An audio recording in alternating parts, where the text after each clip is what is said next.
Let me tell you about the show's newest sponsor, Juniper Mountain Coffee. You can check them out at junipermountaintradingpost.com and check out everything that they sell. I really like what they say on their website. And guys, if you are a coffee connoisseur like me, this here American company that's not run by a bunch of wokesters might be worth checking out for you. What they say is, we roast coffee for those loyal to a lost way of life, those that never back down in the face of adversity, the ones that keep their word, treat people with respect, and still believe in the importance of hard work. We offer some of the best coffee in the world and look forward to earning a spot in your cup. And they have definitely earned a spot in my cup. Whether you like light roast, dark roast, ground already, or not ground, you just want to order it fresh. And they even have those little pod things for those of you that just make one cup at a time. I drink too much coffee for that, so I don't do that. And they also have a cold brew. But it's a great company, great story. You guys are going to dig these guys. Check them out at junipermountaintradingpost.com. Let them know the Western Huntsman sent you. This is that time of year when it's really time to turn up the heat on your scouting. We're going through summer. Season's going to be here before you know it. And I don't care if you're going after mule deer, whitetail, the mighty wapiti, whatever it is. Scouting is imperative, and it makes it much easier when you use trail cameras where they are allowed. And let me tell you something. I like trail cameras that are easy to use, functional, and have good quality pictures. That brings us to Spypoint. Spypoint trail cameras. You can check them out at spypoint.com. And it doesn't matter if you're looking to do one of the cell cams, like the Flex X or the Flex G36 or the LM2. They have some great deals on their website. Like right now, if you check them out, they've got some clearance cameras going on the cell cams. You can also get a cell link that attaches to any regular cell camera and will transmit pictures right to your phone.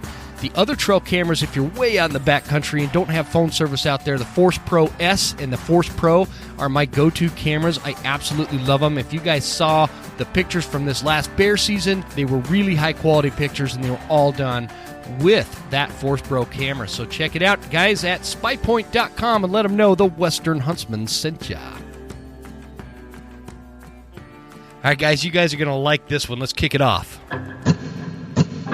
There exists a threat, from anti-hunting groups to politicians trying to give our land away, and we won't stand for it. Those vast western landscapes provide the space for our wildlife to thrive and a place for hunters and anglers to fuel the fire that sparks their soul.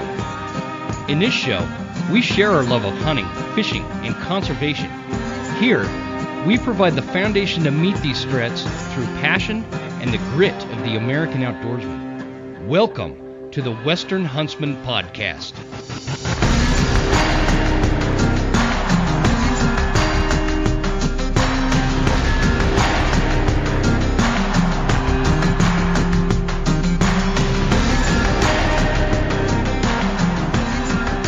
Ladies and gentlemen, welcome to this episode of the Western Huntsman Podcast. This is Jim Huntsman, your host, coming at you from the Broken Tine Studio.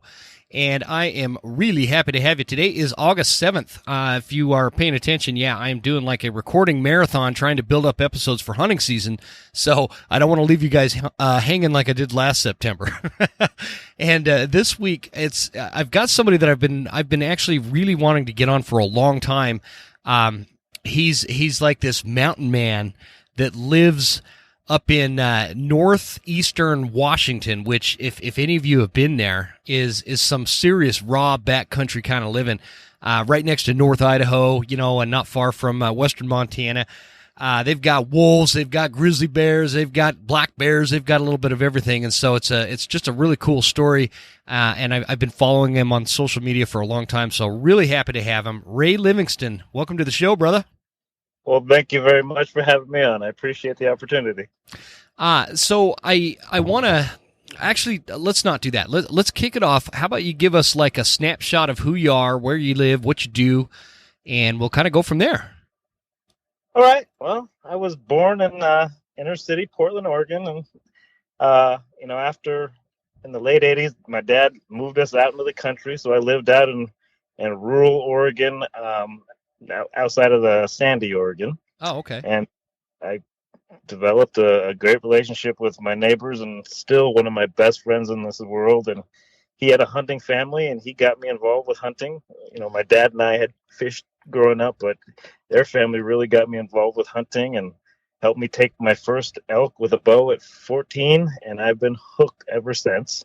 Mm-hmm. So fast forward, I spent some time. I went to the University of Oregon. I was an All-American decathlete there on 3 U.S. national teams, and then a police officer in Eugene for a couple of years. And then I went into the corporate world and realized that wasn't for me, and I kind of went feral, around 2016, and really focused my life on, self-reliance, being self-sufficient.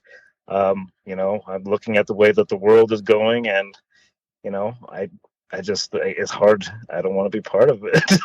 Yeah. And You and me both, brother. I'm an eternal optimist, and while I hope for the best, I also think that it's important for us to prepare for the worst. So, Yeah. not understanding how to hunt, fish, forage, be proficient in firearms usage, all those skills that we need. So if and when society breaks down, that we're going to be able to provide for ourselves, our families, and our communities. What do you think is missing in that with people when you look at just kind of like the nature of how society is today? Because this is a big thing in my mind as well. This idea of self-reliance and the ability and to not even take it down that conspiratorial road where we think there's going to be some catastrophic thing from a foreign country that we're all off grid all of a sudden. I'm not even thinking along those lines. I'm thinking of just even something like the COVID pandemic, or a really bad snowstorm, or another type of pandemic that's quite a bit worse, or some way the supply chains are cut off for. Think about if truckers stopped, for example, for like 2 weeks. Mm-hmm. That would be catastrophic. And it could be something stupid like, I don't know, like for some reason there's no diesel supply or something, Yep. Those are the kind of things I prepare for. And on our homestead, we are as self-reliant as we could be. And so in your mind, as you look at the way society is today and the way people are just in general, whether they're in big cities or not, what's missing? What are they missing and not preparing for? Well, I think going back to what you mentioned, the COVID situation, that situation really showed that our supply chain, if not under direct attack, is fragile. Mm-hmm. And just look at the chaos that little bit of inconvenience caused in a lot of places. That frustration, that anxiety, that fear that you're not going to have enough. Well, for me, being somebody that has taken the time to teach myself some skills and learn how to hunt and fish and forage, I didn't have any stress. I didn't miss out. I wasn't going to miss out on not having toilet paper if it wasn't there. Yeah. If I wasn't able to get meat, I knew I could pretty much walk right outside and get food for myself and my family at that time. So it relieved that stress, but it also, in the case of whatever the degree of social unrest is, that confidence allows you to stay out of the fray. Like in a situation where people are rioting or doing things, and you feel that you need to get some type of supplies, but going into that situation is potentially dangerous. Like I wouldn't put myself at risk. I would just, my plan in that situation is get as far away from the city as I can, and just start taking care of the things: food, water, and shelter. That's ultimately what we need. And if I can provide those for myself, I don't have to depend on the stores or the government or anyone else. And so I've tried to get myself ready and try to help other people just realize that we depend on those things so much, and our dependence makes us indentured servitude. It puts us into indentured servitude. Mm-hmm. Yeah, no, I couldn't agree more. That's the way I see, the vast majority of society today. Tell us a little bit, Ray, about like how you live right now. Well, right now I'm a little bit in flux. I have had a 40-acre homestead on top of a mountain out in the outreaches of Kettle Falls, Washington. But my ex and I separated almost 2 years ago, and part of that is we needed to sell that house, and we finally got that sold. And so I had a little trailer. I'm living in the trailer currently as I look for another piece of property to set up an off-grid homestead, and I'm looking for definitely something very, very out of the way, very rural, and I want to set up the homestead from scratch. But Yeah. I'm currently, I started a business as a wildlife control operator and wildlife control specialist, and so I deal with trapping of nuisance animals, for people that are having issues with different predators, trying to figure out an abatement or lethal removal program. And right now I'm working on a bullfrog eradication project in an area where bullfrogs are an invasive species here, and so in the area that that landowner wants to reintroduce some of the native amphibians. I'm helping them get rid of the invasive bullfrogs, and so and then I go into guiding, and so right now I'm kind of a bit of a nomad, which being in the trailer for now works until I find my property. But well, hey man, I have a 26-acre piece of property for sale in Clark Fork, Idaho, brother. Except you wouldn't be off grid, man. I put power in, and it's got a well. All right. That's something we can talk about later. I want to talk about these bullfrogs for a minute, man. Yes, sir. So this new property we bought, and I'm thinking by the time this releases, I will explain to the audience and everybody what happened with why we moved, because we're now in Montana. We're not very far from our Clark Fork property. But we are, 10 minutes down the road and officially in Montana, which is weird for me, man. I never thought I'd leave Idaho, but I don't know if this is permanent or not. We might have just, bought this place because it was just such a good deal. I couldn't pass it up. So anyway, that aside, this property we bought, this 15 acres over here in Idaho, or I'm sorry, Montana, it has this pond on it and these giant bullfrogs, like hundreds of them. I've killed, I don't know, I've probably killed 50 of them since I've been here with a pellet gun.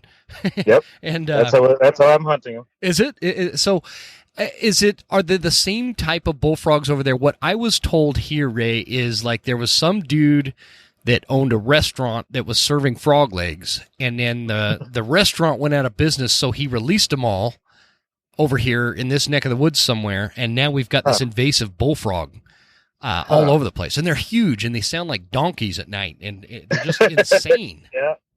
Yeah. Well, bullfrogs are not native to the western United States. I believe they were native to the east and south, and they were brought over here as early as the turn of the century. Like I know in California they're looking at around 1930s that they were brought over. So they've been here long enough that most people consider them to be native, but they are not. And they are one of the most voracious feeding animals that I've ever come across. As an example, in college, I actually caught some late in the fall and decided I was going to keep them in a terrarium. And I did through the winter and in the spring at the earliest chance I get, because they were croaking in the house. I released them, but I was feeding them mice, and they even ate each other. But I mean, I'm in this project, I'm opening up and I'm looking at the diet of the frogs, and some of them have mice in them. People have found snakes and birds and ducklings, and like anything that they can fit into their mouth, they will eat, and they decimate the native population of amphibians, birds, like anything that they can fit in their mouth. And so, if you're trying to keep that ecosystem in its more of its natural state with the animals that belong there naturally, the bullfrogs are a game changer for that. It's crazy, man, because the lady we bought this place from, she was telling us, she's like, yeah, they eat freaking everything. I mean, ducklings. Yeah. And she said that one of the neighbors has a pond similar to this with a bunch of these bullfrogs, and he keeps trying to release these little, like, 6-inch, a largemouth bass into the pond. Yeah. And every time he does it, the bullfrogs just get him. Yep. 6-inch little baby bass. That's a pretty sizable fish for a frog to eat. Oh yeah, Crazy? big bull. If they can fit it in their mouth, like they will eat it. They Yeah. can catch it. Do you go out there at night and net them, or what are you using, a pellet gun? How do you get rid of them, man? I'm primarily using a pellet gun. Now, we started this project a little bit late, just to work out all the contract details. And so I would have loved to start it earlier, but, the best way that I looked at the model that Yosemite in California used, as they have an ongoing, very successful eradication program out of the Yosemite Park. And what they did is early in the season, they targeted eggs. And so because bullfrog tadpoles will stay tadpoles generally from 2 to 3 years. And so they targeted the eggs to stop as many frogs from entering the ecosystem as possible. So they went and dipped out and took out as many eggs. And then bullfrogs don't breed until they're about 4 years of age. So they went on the other side and they hunted as many of the adults that would be egg layers. And so by doing that, you're cutting out both the new frogs in the form of tadpoles entering the ecosystem, and then you're greatly reducing the chances of the adult frogs breeding. And so then you're working on this diminishing number of young frogs and tadpoles that are emerging. So within 2 or 3 years, with concerted effort, you could actually, if not reach full eradication, generally functional eradication. Well, I have a new method for you if you're open to some hillbilly in Montana. Go for it. Tell me. Are you ready for this? So tell me. You go out there with butterfly nets and catch the tadpoles. Yeah. And I take them into my chicken coop area and put them I have a little chicken pool. And it keeps the chickens entertained all day long, and they eat them. I bet they do. Isn't that terrible sounding? No, I found some tadpoles the other day, a good cluster of tadpoles, and I took 48 out the other day, which were 48 frogs not entering the ecosystem. And so, that's crazy. That's a good one as well. Yeah, no, it's just funny. Chickens are dinosaurs, man. They'll eat anything. I don't care. Oh, yeah, turkeys too. Oh yeah, turkeys too, man. Well, I'm super interested too, man, about this. Let me scroll back up. I'm on your Instagram here, which, by the way, everybody listening is Ray_living_with_predators. You are a cast member of the show Mountain Men. Tell us a little bit about that.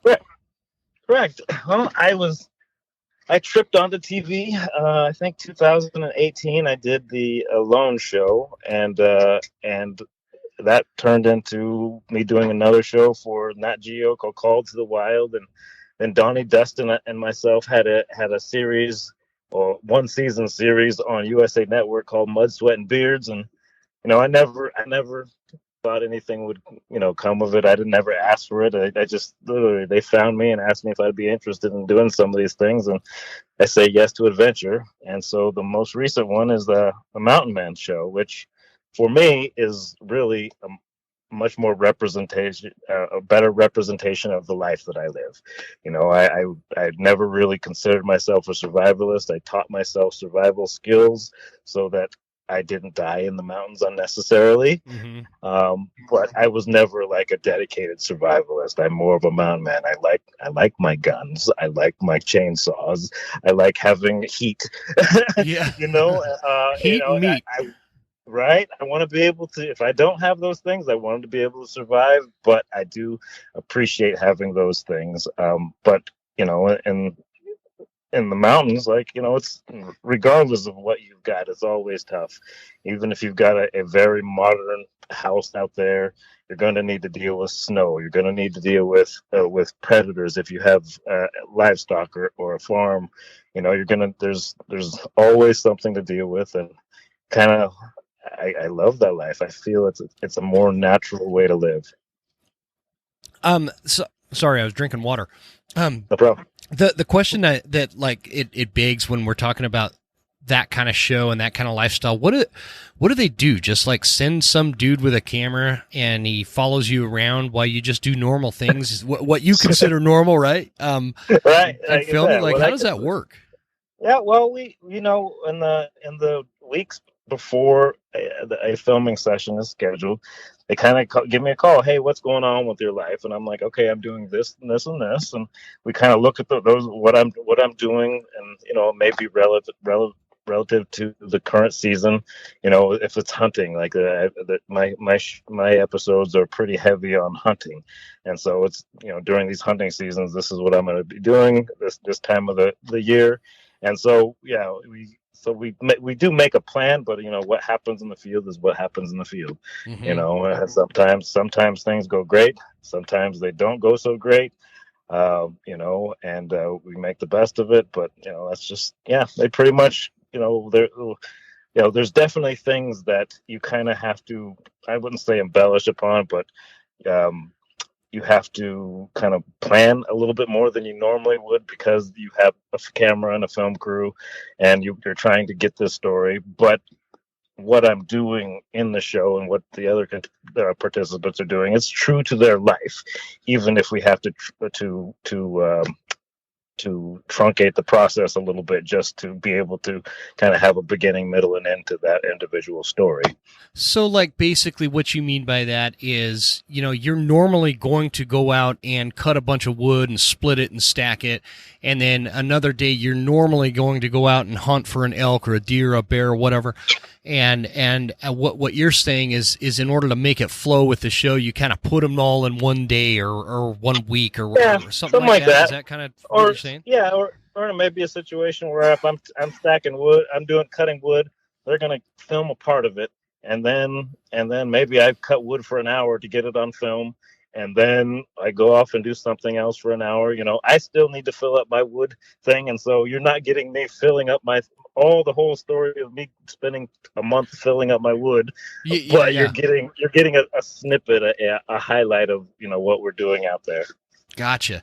I've always wondered that, and I told you I had Marty from Mountain Man on the show. I don't know, gosh, this was like 2-3 years ago. This show's getting old, man. I can't believe what I'm saying. Like 3 years ago.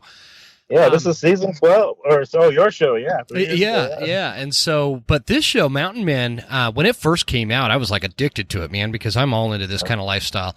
But I always wondered, like, how much of that is fluff versus how much of that is reality. And I feel like after watching or having Marty on the show, like, he really explained in detail. He's like, no, man, these guys, they follow me around with a camera, and I make them gather wood and get the fire going in the cabin and whatever, and they just get they would get stuck with him out there on that trap line for weeks.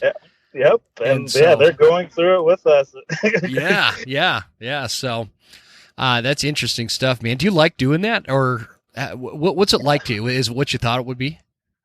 Well, filming always has its challenges for people that are results driven. If my goal is to cut my firewood and to get it all stacked in a way, you have to remember that the trade-off for being on the show is that you're allowing them to film it, and then they want to talk and do stuff. And so for most of us that are, I'm doing a job and I'm driven to the job and I want to get this done, A, B, and C, and be done with it. It sometimes it's a little frustrating when you're filming, because they'll stop you and to change cameras or batteries and this, and you're kind of like, okay, well, I can just keep doing this and you can film me, but I'll be like, no, but the light's perfect for this particular shot, so you kind of have to wait. But, gotcha. But it's like, it's one of the trade-offs. I'm still flabbergasted, humbled, and honored that anybody has any interest in this life that I'm living and the way I'm doing it. But for some reason, I've tripped on a TV and continue to trip on TV, and people find interest in it. But I think there's a lot of interest in it, man. I think if you think about these inner city people, they live in these great big urban environments. Their idea of nature is like the city park, and there's, All right. some robins that may have had a nest and laid some eggs or something. That's their connection, because they don't ever go out of that. They don't leave that environment. It's what they know. It's how they were raised. It's all they know. And so consider how foreign your lifestyle would be to somebody like that in downtown Manhattan. I get it. You know what I mean? It. And so I do. Oh, go ahead. The crazy part of it though is this is the way I lived is more closer to the way that humanity has lived for most of the time that we've existed. It's only been the last few moments in the lives of humans that we've lived in these big urban concrete jungles. And you look at now the level of anxiety and stress and heart attack and health issues that humanity is having because of this lifestyle. And I can tell you, I am so less. I have so much less stress now than I did when I was a corporate executive. I wore a suit to work every day. Oh wow! Like my stress level is 1/10, if that of that. That is crazy to visualize. If somebody's been following you on Instagram for a while, like that's just crazy to think you used to wear a suit and tie. That's funny. No, I think it is, and it's an interesting dichotomy. And I've talked about this in the past, like the way that you live, and I don't want to say you and I live similarly because. We're a homestead. We're not like off grid. We have electricity. I have a well and running water. We're not off grid. And I think that a lot of people. I'll qualify. My former house wasn't off grid. Okay. I moved what I want. I had electricity. I had running water and everything. Now, what I want now is now that I lived that life for a number of years, I've sold that place. I'm looking to be off grid, and gotcha. I feel like that was a good introduction to it. And I don't know that I would have been successful if I jumped completely off grid from immediately. But now I understand some of the hardships and the problems and the things that need to be overcome. Mm-hmm. And so I feel that I'm ready to actually live in an off-grid environment at this point. See, and I don't want to be off-grid. We were off-grid. That property I was trying to sell you earlier. We were off-grid there for the first 6 months we were there. Just living in a fifth wheel, and it's not. The closest neighbor was a mile away. Property just teeming with wildlife. We were able to fill the freezer with what was on the land that year. Yep. It was really cool. But I did bring in power, and I'm at a point where my idea is I am able to set up my homestead so that if, let's say, an EMP or something catastrophic happens where we do lose power, I'm able to run my life off grid.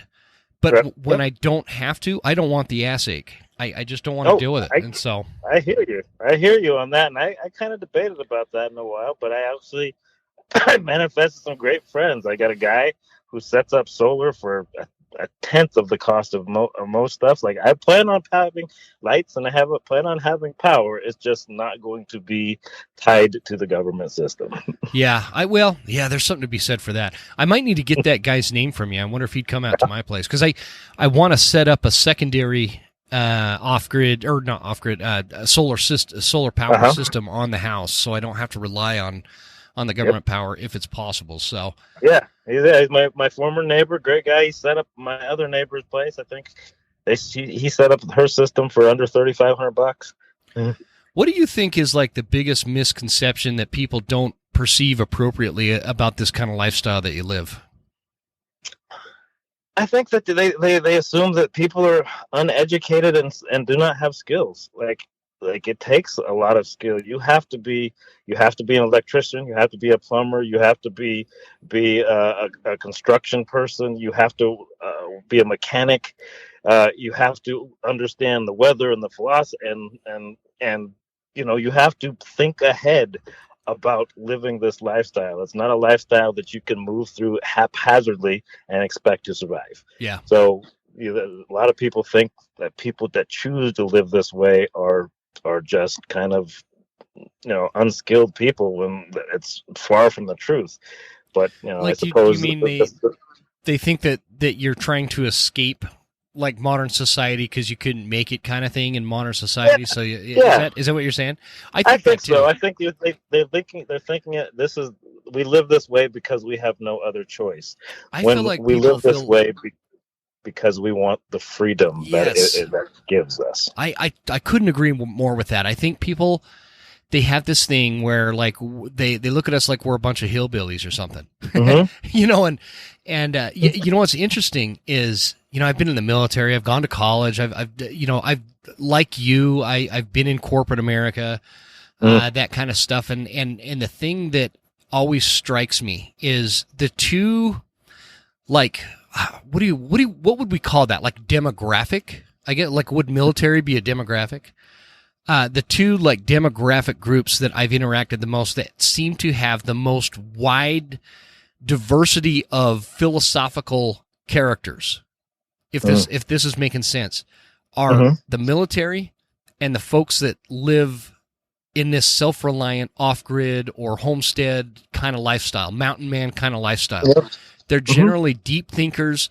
They're generally philosophical about things, and they think ahead. And like you said, the skill sets that you have to be a hunter, you have to be a gardener, you have to be a farmer, you have to be a weatherman, you have to be, all these things that you're talking about.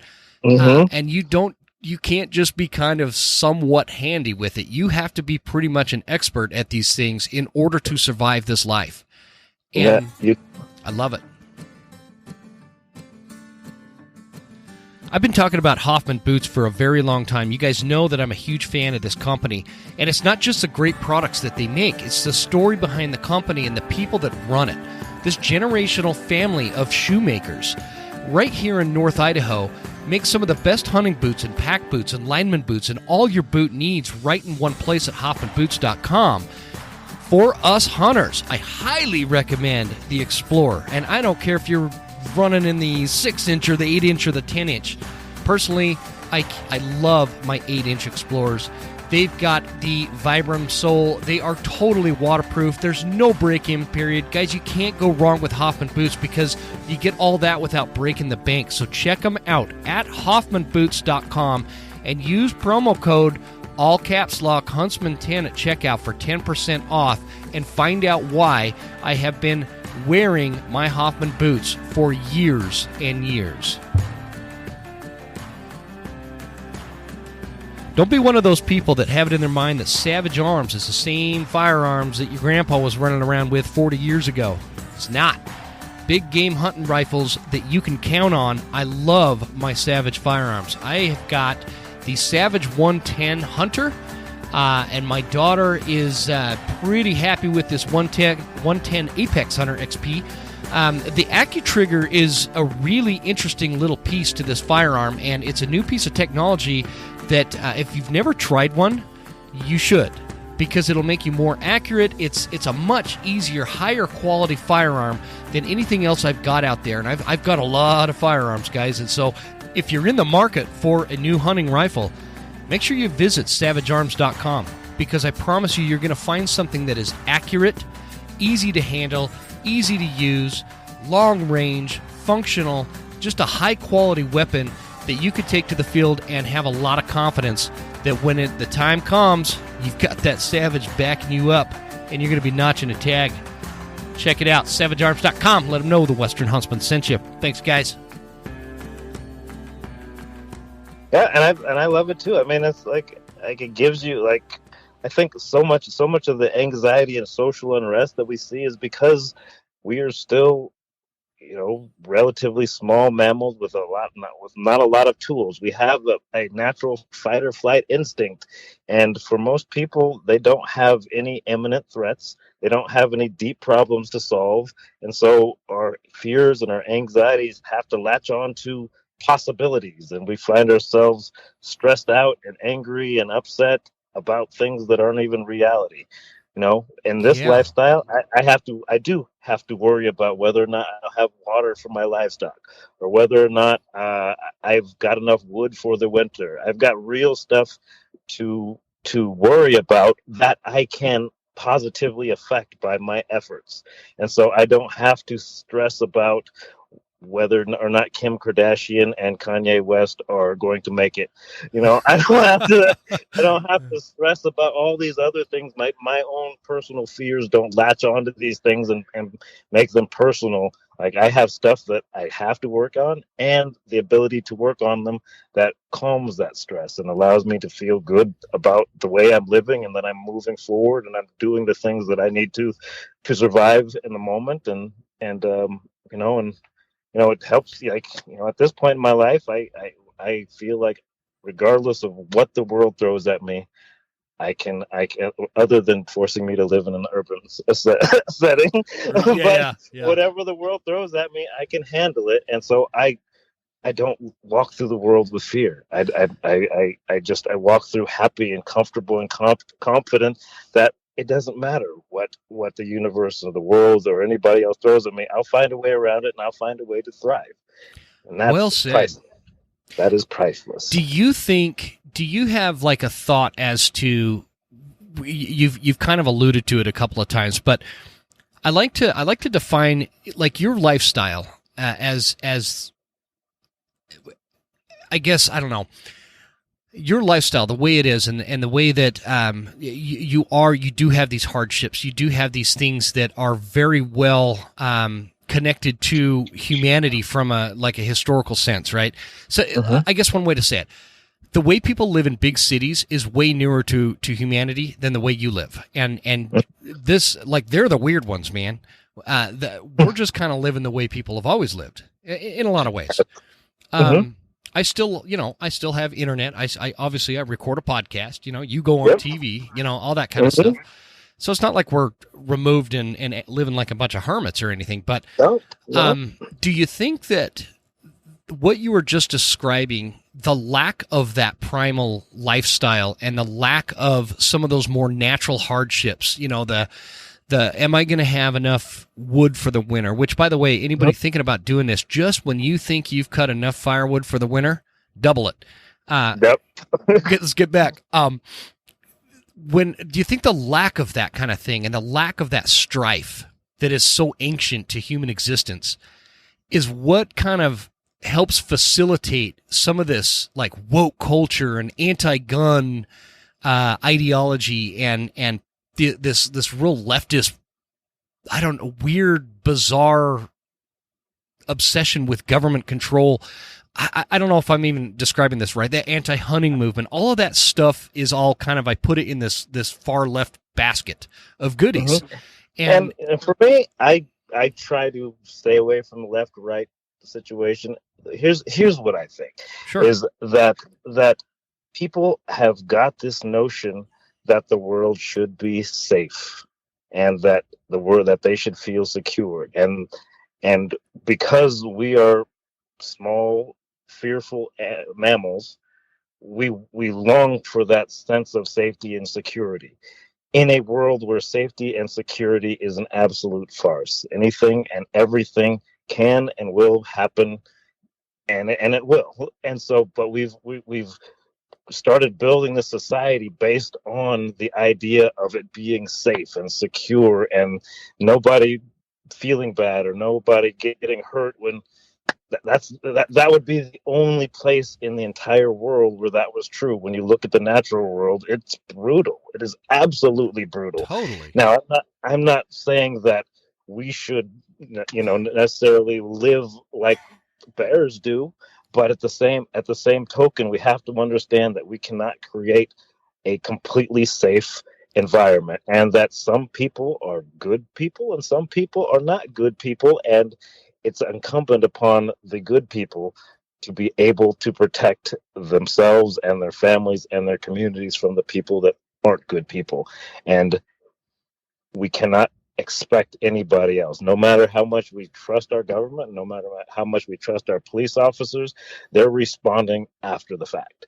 And if you want to be able to protect yourself and your family and your community, we have to be able to address those imminent threats in the here and now. Yeah. And and that those imminent threats could be in the form of other people. It could be in the form of wildlife. It could be in the form of a tyrannical government. Like that is why the Second Amendment was put into place. The second thing after you can say anything you want, the next thing they said is, but you got to carry guns. Yeah. In fact, there was a time where you can get arrested for not carrying a gun if you came into town. It was so important for our forefathers, not just for the procurement of food, but to maintain this balance. Like an armed society is a civil society. If you know that if a criminal knows that everybody in my town, like in Kettle Falls, for instance, it is nothing to see people open carrying, and you assume that everybody in the town is carrying at some point. And so we don't have a lot of crime, and then Yeah. you get into cities like Chicago where they have some of the strictest gun laws in the nation, and you see the crime rates absolutely through the roof. The issue isn't like for me is it's this culture where we just sit on our tails and we sit there and get mad and angry. We don't have mental health care. The social media, as it has been shown to be one of the banes to society in the form, just because of the algorithms, the way it shows us only stuff that only one-sided stuff that we want. It's been used to destabilize countries already. Like we're sitting around just poisoning our brains instead of going out and making things stronger, going out and actually seeing that all these things that are out in the world, what is real, understanding what is really dangerous and what is just stuff that we've been conditioned to fear. And once you go out and you understand, you put yourself in a situation where, for instance, you're face to face with a cougar, then you understand that worrying about some trivial thing while you're sitting on your couch is nothing to be stressing about. Yeah. And so Yeah. the more you put yourself into situations where you're actually potentially in danger and you're comfortable with it and you're confident, the more of the day-to-day stuff doesn't stress you out. I don't know what.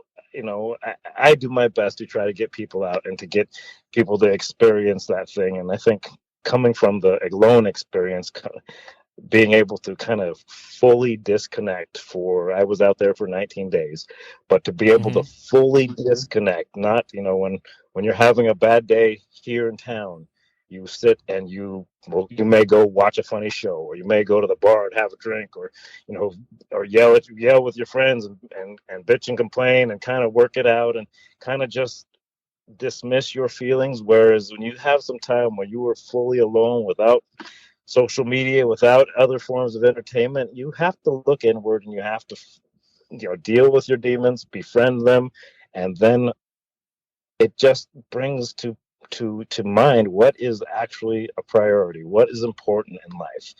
And you realize that so much of what we stress about and fight about is utterly inconsequential to the bigger picture of our lives. And once I realized that for myself, I took on so much more peace. Like I don't have bad days. I live my best life daily. Like that stuff happens. But for me, it's like, okay, the universe put this challenge in front of me to give me an opportunity to grow stronger, or this happens to help me avoid some greater ill in the future. And I don't look at the hardships as hardships. I look at them as opportunities for growth, and because of that, I do grow. I don't get held back in life by trauma. Yeah, I love that mentality, Ray. I love that when you look at life like that, and you start considering of all the things in the gravitational pull of this universe, to get pissed off that Burger King forgot to put your pickles on the cheeseburger. Right. You know what I mean? It's such a and I think that some of this does derive out of this lack of tangible things that happen on a daily basis. When I say tangible, you could sit there, let's say, and this is no offense to somebody that works on a computer all day, but if you're a software engineer or something and you kind of develop something and it's not You'll have this sense of accomplishment. I'm sure that exists. I'm sure that there is this level of satisfaction that a lot of people are really into that kind of thing. But there is something very different about that versus a tangible outcome that you can physically see, such as taking a tree and tipping this tree over and cutting it and splitting that and stacking it in a pile under a woodshed where you know that the work that you just did, all that sweat that went into that is going to be like 2 months worth of heat for you in the winter. That tangible thing that you see and hold and touch, and then you have this. It's the same when you kill a deer. Sure, I love to take a picture of the antlers. Fun, great stuff. But what is really satisfying is that tangible thing at the end of it where I'm cutting up meat and it's a big family affair. I get my wife, my daughters, we're all involved. We butcher this animal and we package it. We make the cuts how we want them, and then we see it go into the freezer and it's there. It's all this, I don't know. I think that's lacking in society from a very like holistic level, and that's why we have so many angry people all offended and bent out of shape that we don't all agree all the time. And I don't know. I don't know what the solution to fix that is, other than getting more people out, like you were saying, to experience the tangibility of what nature can offer. Yeah, I completely agree. Like, and I was going through, as you were talking about the wood, I was like, having a full freezer. There was a point in my life where I hunted for trophies, and there's nothing wrong with that. Like I hunted antlers. I wanted the biggest, and I wasn't going to shoot anything unless it was a huge animal. And I went without for a long period of time. My funds, the fees for my licenses still supported wildlife. But and for the animals I did harvest, I ate them. So, but I chose at that point not to shoot animals unless they were huge. Now I love having a full freezer. I think having a freezer full of meat that I've went out there and I provided for myself and my family, and I've learned to cook and process from scratch. The only thing that I don't necessarily do myself is build my rifle. Yeah. Other than that, I have my best friend does my reloading. I put the loads together for him. I test them. I do all this work throughout my life, and all of my hobbies and interests are kind of focused. Like, they all support each other in the ability to harvest that animal, and for all those little aspects to come together to allow me to harvest my animal and to get it into the freezer. That goes down to physical fitness. Like, everything that I do kind of circles around and contributes to the greater good in my life. Like, I don't work out at a gym just because I want to have the 6-pack abs to show off on the internet. Like, I work out in the woods so that I can carry my elk out. Totally, man. It's everything I do has not purpose. Exactly. Everything I do has purpose, and that gives my life meaning, and it brings me joy when I have those little confirmations that all my efforts are working, and they're doing the things that I want them to do. And I like, every day of my life is rewarding, even if I'm just digging a ditch or putting some type of post in the ground. That's one little thing that's going to contribute to the greater good in the whole. And I think so many people, they have this schedule where they go to work, they get a paycheck, they spend the money on things to try to make themselves happy, but they don't really truly feel fulfilled, and that builds anxiety and animosity, and you have all this other free time that you're just trying to fill, that you have time to worry about the Kardashians or all this other stuff that really doesn't matter in our lives. Yeah. No, I couldn't agree more. I think that's, again, not to sound like a broken record, but that is where a lot of the angst and anger and just overall unhealthy mental attitudes that are going on. And another thing, that one of the things you'd mentioned kind of made me think of this, but the thing that I learned about being on this trajectory of self-reliance as a homesteader. And you know, I still have a job. I have my office is clear down in Spokane, Washington, right? Hey. I don't go there very often, but most what I can do is you know, remote and on the road kind of thing. But anyways, so I still have my foot on that side of things, or inside the box of you know, some level of corporate work or whatever. I don't know. I work for a small business, you know, 150 people, big roofing outfit. Yep. Anyway, Nice. So what was I saying? Oh, that's what I was getting at. One of the biggest lessons I've learned, and I think it's brought me personally a lot of satisfaction, because I'll be honest, I have not always been such a happy camper, man. I was in the Marines. I was overseas during some very tumultuous times. I came home and kind of transitioned back into civilian life, and I was a very angry person for a long time. And I can relate. Yeah, and so there was that aspect of it, and it was the monotonous redundancy of like living this 9-to-5 job where I'm constantly chasing what everybody else thought was a societal norm. And for me, it wasn't this norm, and so I kind of disconnected as much as I could with my family, and they were totally on board anyway. And what I found is myself and my entire family, my wife and my kids, we learned about this connection that happens when you're being self-reliant and living off the land, and how everything is connected. So that is our connection. Like, everything is connected. You know, the understanding the habitat of a, let's say, a mule deer, and where they live, and understanding how that's connected to the type of firewood we use and choose to use, and how that's connected to what we grow in our garden, and how that's connected to the earth, and how I'll dig up a big chunk of land to make it a root cellar, and all these things that just interconnect. And I'm very much simplifying this, but that connectivity and understanding how the world is connected together is much greater than it was before I did this. And I think that the lack of that is also what feeds into a lot of this depression and this anger and this angst and this, you know, this need. This is where I think, again, gun control and like anti-hunting, those type of movements come out of this need to attach themselves, because humans have to feel like they have a challenge in a fight, and they have to feel like they have a tribe. And when they don't, it turns into stuff like that. That's quite honestly, in the scheme of humanity, a very petty thing to be anti-gun or anti-hunting or be woke and try to control everybody else and like as if we all have to agree. That's where it comes from, and it's a foundational problem, I think. Yeah, and I think it's supported by people's just fear. Yeah.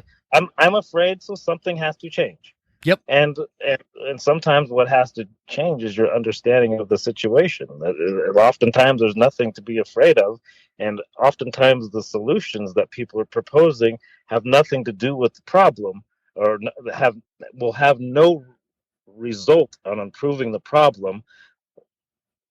Such is the case with gun control. Like I'm for something that will help stop these school shootings, and from people shooting up malls and stuff like that, and from people that are mentally disturbed to not to be able to get a hold of firearms. I'm for that, but what they're proposing now does not address that. That addresses not at all gun control, controlling firearms for everyday citizens, the people that are the laws. Like, I think in the Department of Justice study they did, I believe it was in 2019, they showed that like 86% of the firearms used in crimes are obtained illegally. Yep. And so that's the overwhelming majority of them. The data all suggests that the more frivolous type of gun control legislative action that is put into place, the worse the crime gets. Like, that's what the data shows. That's why. And if I was a criminal, I would be like, hell yeah, I've got my stuff. I know these people is going to, as time goes on under these laws, less and less people are going to have the ability to protect themselves. And yeah, it's just like, basically letting the wolves into the sheep flows. I know what you're saying. It's like, yeah, it's exactly what it is, man. Like, how can somebody sit back and be okay with the fact that they are not armed and they have no way to defend themselves, and their only protection is making a phone call and hoping that the police get there in time? It makes no sense to me. Yeah, a man or woman with a gun. A man. That's is what's the going to save solution. it. Exactly, man. I had my truck caught on fire last year. And it took almost an hour for the fire department to get up where I was at. Now, granted, I was in a pretty remote location, but that's the kind of thing. Like, I felt really helpless. You know, I was prepared for everything. If a grizzly bear came out, I was prepared. Right. You know what I mean? But my truck catching on fire. That's a perfect example of a hardship that learned you something for the next time. Now you probably have a fire extinguisher. I have two. Now. I have two fire extinguishers. We learn from hardship. Yeah, man. It's amazing stuff. This is a great topic. What when you're I wanted to touch on before we wrap this up here. I wanted to touch on the kind of the commission. Sorry, my phone was beeping again. Gosh. It totally distracts me when that happens. I'm a single track person, man. The Washington Commission and some of the things that's been coming out of whether it's legislative or from the commission in the state of Washington. Obviously, that's something we've been watching on my show and discussing for a long time. We've lost the spring bear season. To me, I was listening to a podcast that some guys had recorded with one of the commissioners, and the commissioner's going, well, you know, I know there were some people that were upset about losing the spring bear. No, sir, let me correct you. It's not that people are just upset and we're going to get over it. This is the beginning of the dam breaking. And so forgive me for giving you a hard time about it, but I call bullshit on that whole thing about how I know people were upset, but, you know, we came to this decision. No, you came to the decision out of emotion and social pressure from anti-hunting groups that have political motivations and other motivations. I'm going off on a rant. I wanted to get your take on all this, not mine. My take on it is that the commission is appointed by the governor. And the commission has been stacked with people that have a certain agenda. I mean, their proposal for changing the management policy this year is basically tells us that they want to move away from the North American model of wildlife management into this new policy that's basically it seems to me that they're trying to get to a point where they can say that hunting is no longer needed and the ecosystems will manage themselves. To some degree, philosophically, I believe that. But also that also takes away our freedom and our ability to provide for ourselves in another way. So I think and the way that these things are being taken, like the anti people. Like the pro hunters are not understanding how deep and how conniving that these are going. We didn't lose spring bear just based on those recent commission hearings. What they did first is they sued the government, the Washington Department of Fish and Wildlife, which settled the lawsuit about them, whether or not they were doing enough to prevent timber damage from bears. And once the Fish and Wildlife lost that lawsuit, that was one of the main reasons that the spring bear season was put into effect to affect that timber damage. Now you have a lawsuit where the state has said, no, we failed at that. And so you've taken away one of the main reasons for having that spring bear season, and then they were able to attack it. So they're attacking these policies very strategically, very legally, and they're looking at breaking apart all these little aspects of it. And that is the scary part, because the sportsmen and the hunters are not as coordinated, and they're not looking at it that way. We're fighting fires when they pop up. Well, these people have been laying landmines for us for years in advance. And so we're fighting back though now, and like howl.org. If you are not a member of howl.org, if you haven't been to the site, Howl for Wildlife, howl.org, they deal with protecting our hunting rights. They've around the country, they've saved, and they make it easy. On their Howl section, you can go to it and you can click on an issue that you're concerned about, and then as you click on that issue, it gives you a drop down. You can just enter your information and just press send, and it'll send a message to all the relevant legislators. Or if you choose, and I do this a lot myself, I delete the messages in there and I type out my own thoughts and opinions in it. But it still sends that to not just one, but to all the relevant legislators on that, so that we can actually get our voices heard by these legislators.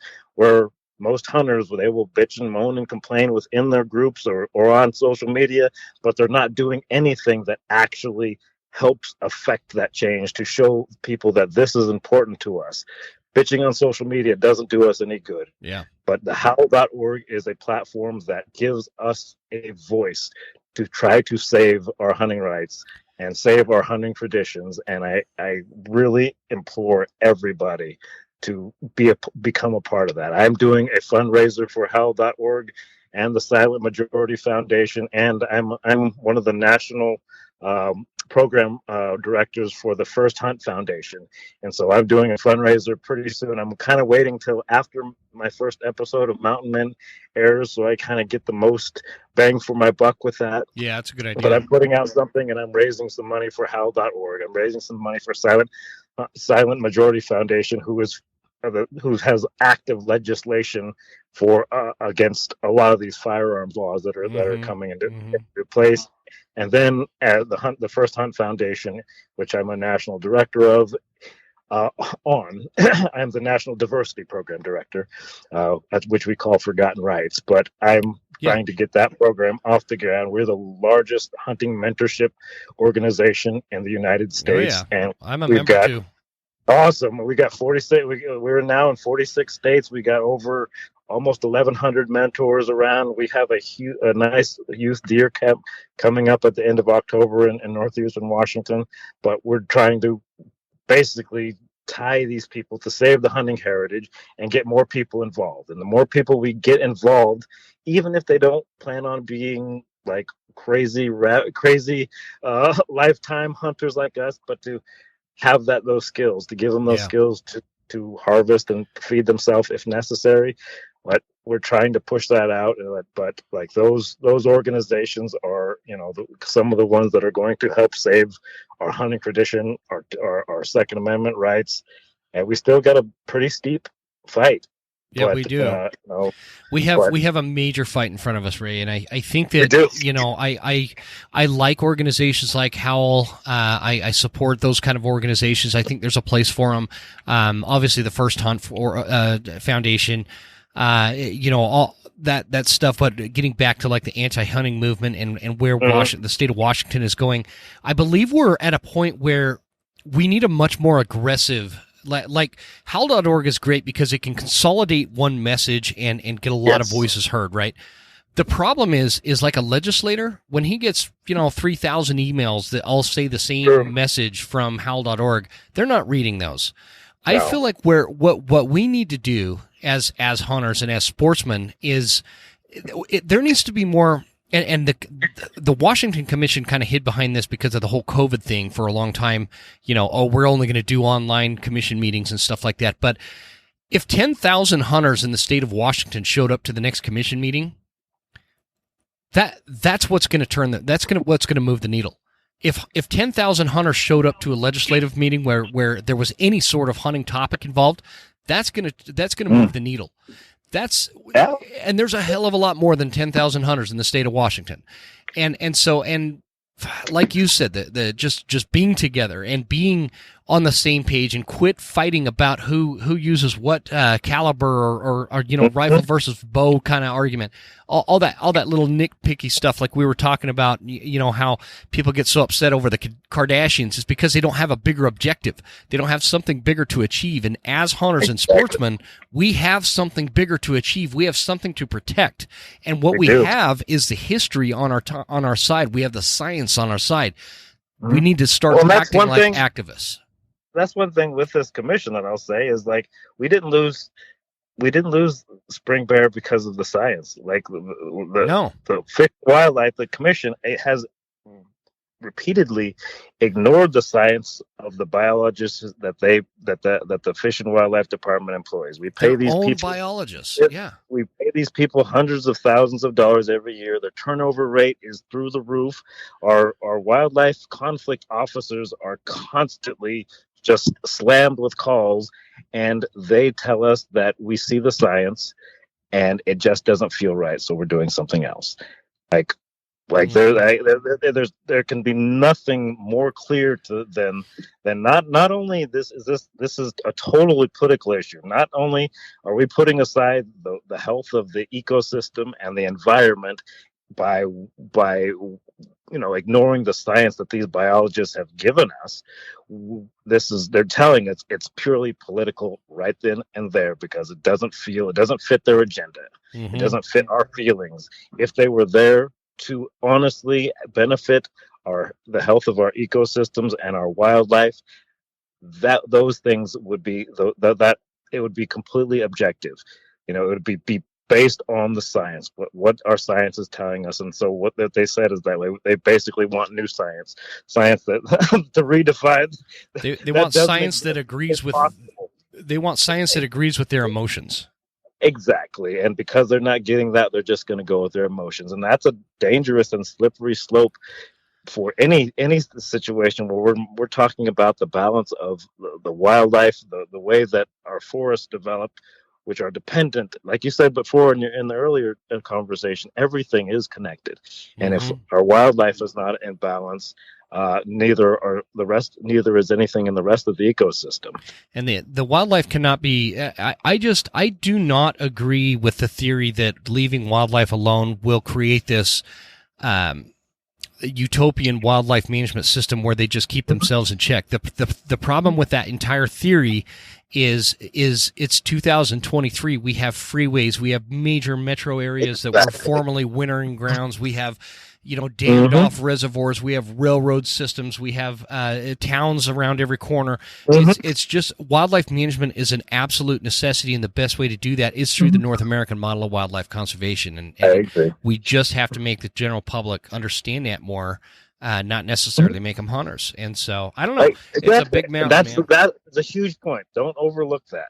Like I've always said, I'm not trying to change the minds of the people on either end of the spectrum. Yeah. We'll say the wolf issue. I'm not trying to change the minds of the people that think that we should save every single wolf, and I'm not trying to change the minds of the people that say we should kill every single wolf. I'm trying to change the minds of the people in the middle that don't really have and this is the majority of people that don't really have a dog in the fight. Exactly. I want them to understand that there is a management need in between the two. While these animals do belong in our ecosystem, because they're introduced and because the ecosystem hasn't had them in them for almost 100 years, we need to manage their introduction, and some of that means that there's going to be some lethal removals. And the animals that survive, the fact that we have such high predator and game populations right now is a testament to the fact that we have a lot of suitable habitat for them. The idea that man has encroached upon nature and blah blah blah, we're part of nature. And but the animal populations are high because we have a lot of suitable habitat. But it is incumbent upon us to manage those populations. Currently in northeastern Washington, Fish and Game kills almost as many cougars as hunters. And that's because at the taxpayers' expense versus the hunting revenue. Expense. Yep. Exactly. And so if you have a slight change to the regulations, like in Oregon, you can hunt cougars all year round. You get 2 tags. Do that. You do that in Washington, and then the normal citizens can. I could go with my tag to Jim Baum's farm, who is having this problem with cougars, and I can fill my tag, harvest a cougar, or I can take somebody else. That if I filled my tags, I can take somebody else over there, and I can help deal with that, where the Fish and Wildlife Commission can deal with other issues that are more pressing, because we can do this. And the big thing is that animal is then utilized. Cougar, for instance, is, in my opinion, the best tasting of all of our wild game animals. Better than black Why? bear? Better. It is the best. Really? It's like, Okay. it is like, and I've shot 3 in the last year, and they are great, but they are like farm raised pork, with a little bit of sweetness to them. Like, it's probably the most palatable. I think it's good. I think it's good, but I don't know. I have a tough You're a bear time fan? coming off. What's that? You're a bear fan? Oh yeah, big time. Yeah. I don't care if it's a spring bear or a fall bear, man. Right. It's probably my favorite game meat. Yeah. But well, my point is that these animals are now being lethally removed, and they're being wasted. Yep, exactly. And that's just not acceptable to me. Like, yes, they do need to be dealt with. Once they've depredated, that's the policy. Once they've done a depredation, then it's an automatic lethal removal. But wasting them is just ludicrous to me. And so, allowing if they don't want to allow hunting with canines, lighten up the regulations, so that, and you keep the management goal the same. There's a harvest quota, and once the unit has reached that harvest quota, you shut it down. But nobody ever meets those harvest quotas. Well, you open the season up all year round, let people get some multiple tags, so the people that are hunting them can keep those numbers under control. Then we have less issues. We have less taxpayer dollars being spent, and less animal lives being completely wasted. Yeah, just wasted meat. And the other, the thing is we were talking about, how well some of the wildlife species and the populations are doing and whatnot. And you'd mentioned it's because we have all this great habitat. But I think the thing that these anti-hunting organizations and kind of the ideology of anti-hunting doesn't take into account that the populations are so good right now. We have people that are actual stakeholders in the well-being of their population. It's called a hunter. We want healthy populations. We want them managed for healthy populations so that the hunting is good. Show me somebody who is going to be a stakeholder in like an actual tangible stakeholder. I feel like I've used the word tangible too much in this episode, but it happens. Stakeholder that is greater than the hunter. Somebody that just doesn't want to hunt, they are not a real stakeholder. They are not going to be interested in public land access or seeing very healthy populations of elk, or seeing good bear populations, good deer populations. They don't care. They won't care. That'll go by the wayside, and these animals will go by way of Europe, where they're very minimal. They're just like almost non-existent in so many places because there's no stakeholders. So, I agree, and I think all of our commissioners, at least once or twice a year, should have to go out with a conflict officer and deal with wildlife conflicts, deal with the landowners, the ranch owners. Yeah, they should have to go spend some time out there as part of their commission, especially since they're trying to get approved to be paid positions. They should. I mean, most of them don't have hunting licenses. Most of them don't hunt. Go out and actually stakeholders. You see the devastation that some of these farms and ranches are having because we won't effectively allow them to manage the population. Yeah.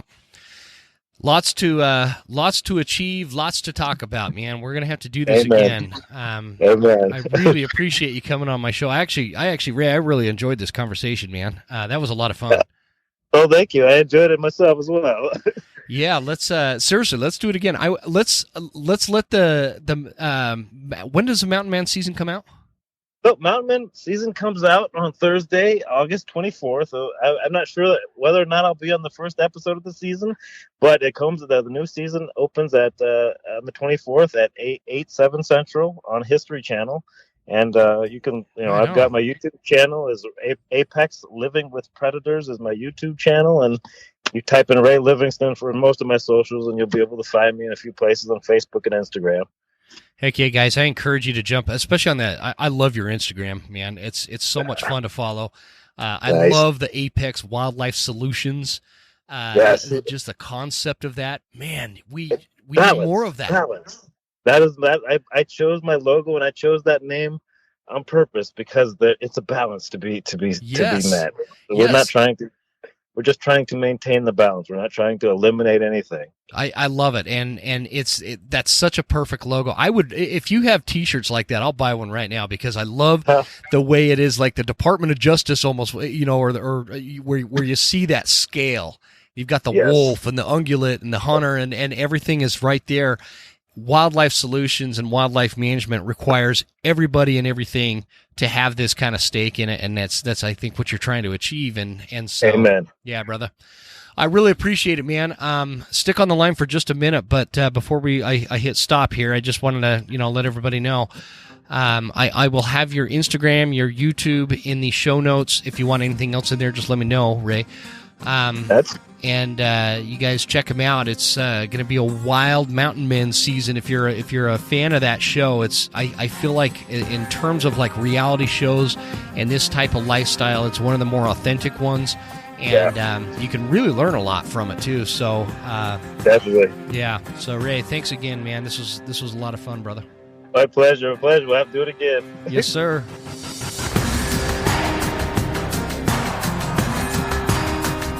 You made it. That's the end of the episode. Thank you so much for tuning in. Please make sure you're following us on Instagram @TheWesternHuntsman and write us a good review at Apple Podcasts. Thanks, guys. See you next time. Stay Western, and I'll see you on the mountain.